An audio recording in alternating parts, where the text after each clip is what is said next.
Hi good morning friends. So ఇగో నేను మొన్న మార్కెట్కి పోయినప్పుడు పుదీనా తెచ్చుకుంటున్నాం అందరం తెచ్చిన అనమాట. అయితే నేను పడేసిన అనమాట, అన్నీ ఏరేసి పడేస్తే మా కొడుకు తీసుకొచ్చి వాటర్లో వేసిండు. వాటర్లో వస్తే ఇంకో ఏర్లు చూడు ఎట్లా వచ్చినాయి ఫ్రెండ్స్. ఇంకో ఏర్లు వచ్చినాయి మంచిగా. ఇంకా పుదీనా వచ్చింది. దీన్ని తొట్టిలో పెట్టుకుందాం. మీరు కూడా అట్లా పడేయకుండా ఏం చేయరు, తొట్టిలో పెట్టుకోరు. జాగ ఉండదు అనుకో. ఇంటికాడైతే మన ఊర్లలో మస్తు జాగ ఉంటుంది. ఈ సిటీలో అంటే ఇక ఉండవు కదా, అందుకే తొట్టిల్లో కానీ దీంట్లో ఒక దాంట్లో డబ్బాలు వేసి కొంచెం మట్టి వేసుకొని పెట్టుకున్నాం అనుకో మస్తు పుదీనా వస్తుంది ఫ్రెండ్స్. చూడు ఎంత మంచిగా వచ్చినాయి చూడు.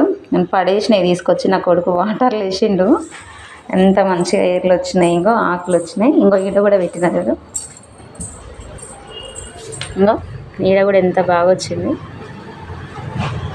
నా కొడుకుకి చెట్లు పెంచాలంటే మస్తు ఇష్టం ఫ్రెండ్స్. ఇంకా నేనైతే ఇలా పెడుతున్నా. చూద్దాం ఇంక ఎట్లా వస్తుందో మంచిగా. వచ్చినాక కూడా మొత్తం ఫుల్ వీడియో పెడతాం మీకు.